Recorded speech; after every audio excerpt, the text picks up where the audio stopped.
profeta Isaías, no capítulo 40 do seu livro, tenta nos descrever a grandiosidade de Deus.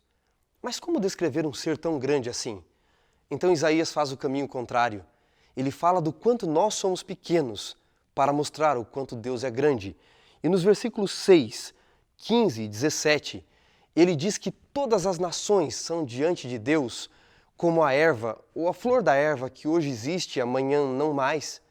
Mas não contente, o profeta diz que todas as nações diante de Deus são como um pingo que cai de um balde. Ainda não satisfeito, ele declara que as nações diante deste Deus tão grande são como um grão de areia numa balança. Mais que isso, diz ele, como o pó deste grão de areia numa balança, somos nós diante dele. E não satisfeito, ele diz, nós somos diante dele menos que o nada.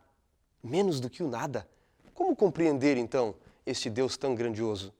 Hebreus 1, verso 2 diz que somente com a revelação de Deus, que se revela a nós de muitas formas, através do Filho, Jesus, o Deus encarnado, através dos profetas e através da Bíblia.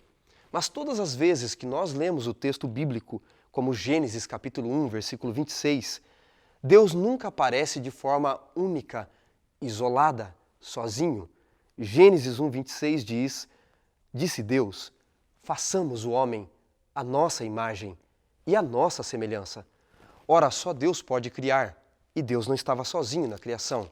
Em Gênesis 3, 22, a Bíblia declara, então disse o Senhor, eis que o homem se tornou como um de nós.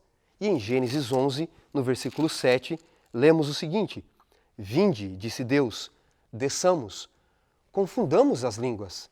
Você percebe que Deus nunca está sozinho? Isaías também viu Deus e sabe como Deus apareceu e falou com Isaías? No capítulo 6 do seu livro, no verso 8, Isaías diz que Deus falou assim, a quem enviarei? Quem há de ir por nós? Por que a despeito de Deus aparecer sempre de forma plural, nunca isolada, nunca única, algumas pessoas não acreditam em Deus?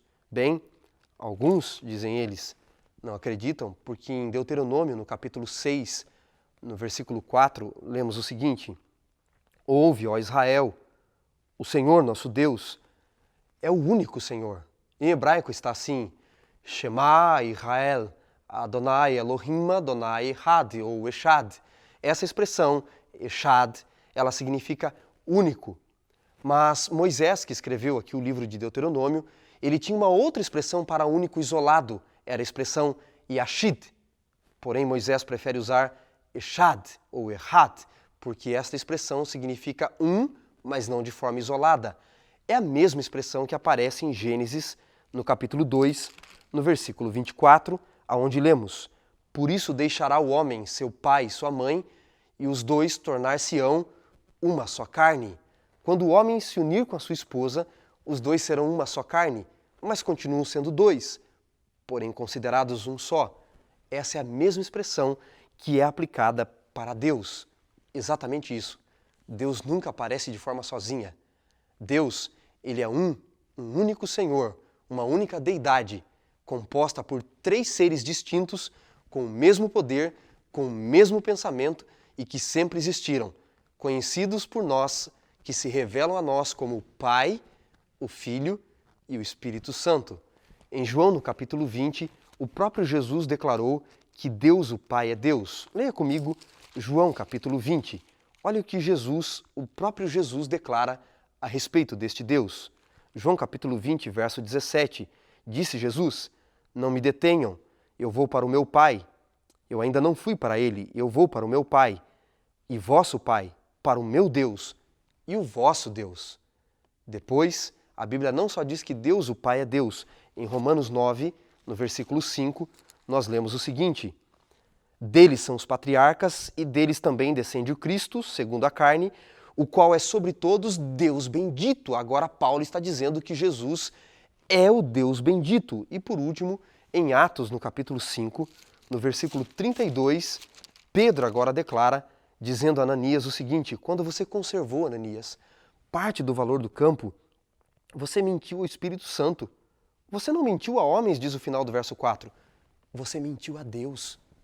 Agora Pedro diz que o Espírito Santo é Deus. Deus o Pai é Deus, Jesus o Filho é Deus, o Espírito Santo é Deus, nós podemos compreender que em Romanos 8:31, Deus o Pai é Deus por nós.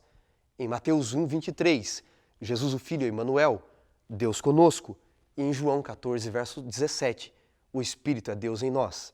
O Pai é Deus por nós. O Filho é Deus conosco. O Espírito Santo é Deus agindo em nós. Tudo isso para salvar você.